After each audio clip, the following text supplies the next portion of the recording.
Hi there, this is Jeffrey, and today I want to present a little bit more about masculinity and femininity. Let's start with these big and broad concepts for you to understand a little bit more. What is masculinity? Well, according to Hofstede, masculine cultures are focused on competitiveness. This means that there is an stereotypical behaviors are present, right? For example, a classic viril image of masculinity. The strong man, very strong. He is the head mostly of of the business, the head of the home. On the other hand, women are important too, but they have another roles. Let's see. To identify and understand masculine cultures, it is essential to know the characteristics. But what are those characteristics? Well, they have an orientation towards self. Also, money and things are important. They emphasize what people do and what people are. Plus, that it is very important to know that they live to work, and there is a high gender role differentiation between men and women. They also have an assertive and ambitious behavior among men and women.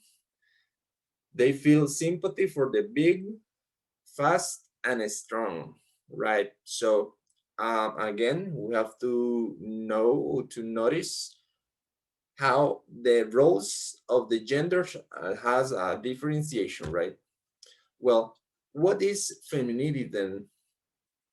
What it comes to my mind is that girls in a feminine cultures are more like soft and are dedicated to labors, but to home labors, but that is not the case. There is a big equality in these terms because in femininity, feminine cultures seek better interpersonal and communal relationships. We can also say that the feminine worldwide view maintains that men need to be assertive and that they can assume nurturing roles. That means that men can take care of the babies, they can take care of the babies, they can do the chores at home as well. Meanwhile, maybe the girls are working outside, they are earning the money to sustain the house and everything, right? So we also need to take into account that in feminine cultures, there tends to be a weak gender differentiation in the socialization of children. Androgynous behavior are ideal, and people sympathize with those fortunate. But what are the characteristics of these feminine cultures or femininity? Well, relationships orientations. When it comes to relationship orientations, the emphasis is to put relationships. So they are based in loyalties on personal relationships. What else? You are wondering, right?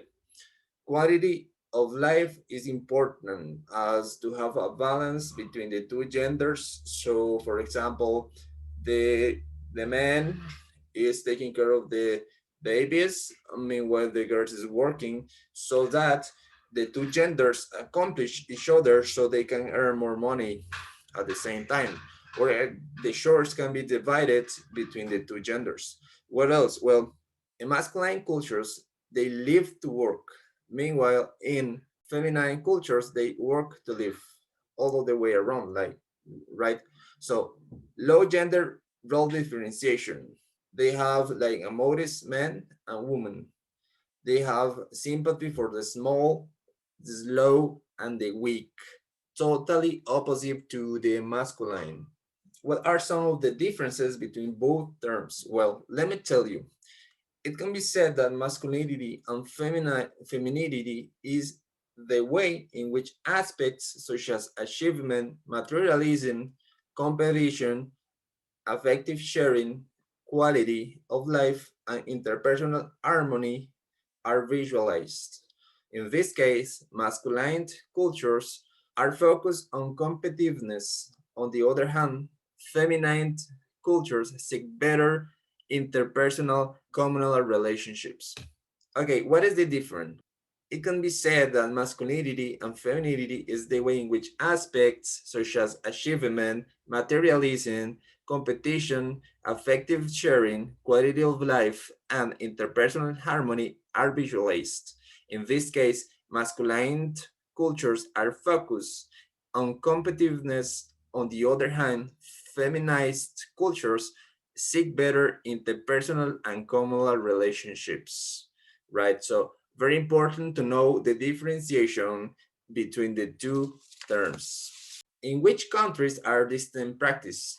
Well, let me tell you that Japan, first of all, is at the top of the rank.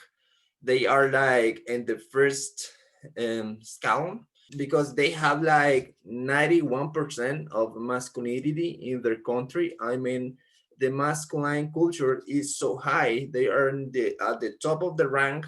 They are in the position number one because they have 91% of masculinity, right?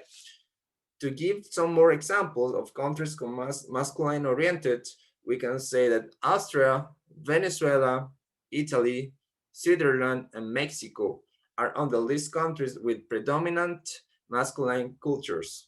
Okay, but what about femininity? Well, while Sweden is at the top, is at the first place with only 5% of masculinity. That means that 95% is femininity. Very good. Let's give a big round of applause for Sweden, right? Well, what is my personal reflection or my conclusion about this topic? Well, I think that masculine and feminine cultures are very different.